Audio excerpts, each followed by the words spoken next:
Pensemos en algo. La inflación, las tasas de interés, el crecimiento económico. En la economía real, ninguna de estas variables anda por su cuenta, ¿verdad? Al contrario, están todas conectadas, como en una danza constante y súper compleja. Bueno, hoy vamos a desmenuzar una herramienta muy potente que se diseñó justamente para entender esa interacción, los modelos autorregresivos vectoriales, o VAR para los amigos. Ok, este es nuestro plan de vuelo para meternos de lleno en el mundo de los modelos VAR. Primero, vamos a empezar con la base, con un modelo más sencillito.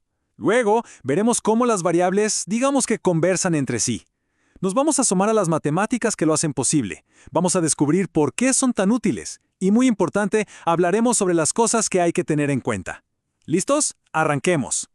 A ver, para entender la parte de vector en VAR, primero, tenemos que dominar la parte autorregresiva. Y esto, en el fondo, se trata de una sola variable, que para predecir su futuro, mira hacia atrás, a su propia historia. Entonces, el punto clave es este. En un modelo AR, una variable solo está influenciada por su propio pasado. Imaginen que se quiere predecir la inflación de hoy. Con un modelo AR, solo se miraría la inflación de ayer, o la del mes pasado, o la del trimestre anterior. Es como una calle de un solo sentido. Sé que esta ecuación en pantalla puede parecer, bueno, un poco intimidante. Pero la idea es súper simple. El valor de hoy, que llamamos I sub t, es básicamente una combinación de sus valores pasados, I sub t-1, t-2, etc., más un pequeño factor de error que no podemos predecir. Es literalmente la variable teniendo un monólogo con su propio historial. Y ahora es cuando la cosa se pone interesante. Vamos a ver cómo esto pasa de ser un monólogo a ser una conversación, un diálogo, donde las variables empiezan a afectarse entre sí. Aquí es donde la historia se vuelve mucho más realista, la verdad. Aquí está el gran salto. Pasamos de una variable que solo se mira a sí misma a un sistema donde las variables se observan unas a otras. Es como pasar de esa calle de un solo sentido que decíamos antes a una rotonda con un montón de conexiones donde el movimiento de un auto afecta al de todos los demás. Bueno, ¿y cómo se captura esta interacción con números? Vamos a ver que algo que suena muy complejo, en realidad se puede representar de una forma sorprendentemente simple y hasta elegante. Sigamos con el ejemplo.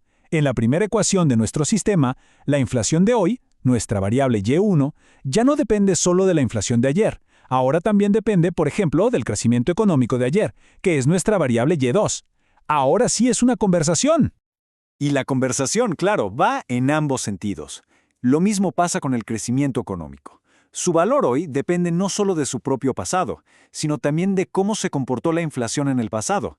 La influencia es mutua, bidireccional, justo como pasa en el mundo real. Y aquí viene la magia de las matemáticas. Como se ve en pantalla, todo ese sistema de ecuaciones se puede comprimir en una sola expresión que, de hecho, se parece muchísimo a una simple línea recta. La clave está en las letras en negrita. Representan vectores y matrices que guardan toda esa información de forma súper compacta. Y esta simplicidad no es solo para que se vea bonito, es súper práctica. Permite que el modelo se pueda estimar con herramientas estadísticas estándar, como los mínimos cuadrados ordinarios, o MCO, que es un método muy conocido para encontrar la línea que mejor se ajusta a un conjunto de datos.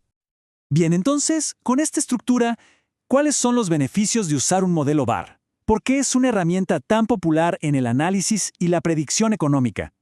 Sus ventajas principales son la flexibilidad y la simplicidad. No se necesita una teoría económica súper rígida para empezar. Todas las variables se tratan como endógenas, que es una forma elegante de decir que sus valores se determinan dentro del propio sistema, influyéndose unas a otras. En pocas palabras, se deja que los datos cuenten su propia historia de interacciones.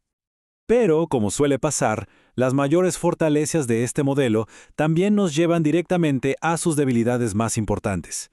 No todo es color de rosa. Y aquí es donde la cosa se complica un poco. Como no se basan en una teoría, los resultados son ateóricos. Además, si se agregan más variables o más historia, los modelos pueden volverse muy complejos y se hace difícil interpretar qué significa cada numerito. Muchas veces funcionan más como una caja negra que da un pronóstico que como un libro abierto que explica el porqué. Y por si fuera poco, idealmente las variables deben ser estacionarias, o sea que sus propiedades básicas como su promedio no cambien con el tiempo. Esta tabla lo resume perfectamente. Es la gran encrucijada del modelo VAR. Lo que lo hace flexible y fácil de usar, también lo hace difícil de explicar desde un punto de vista teórico. Es un constante balance entre la facilidad de aplicación y la profundidad de la interpretación. Al final nos queda esta pregunta. Los modelos VAR son fantásticos para pronosticar, para mostrarnos cómo es que las variables bailan juntas. Pero, ¿realmente nos cuentan la historia completa? ¿Nos explican el porqué detrás de esa danza? Esa es la pregunta clave que hay que hacerse siempre que se use esta herramienta tan poderosa.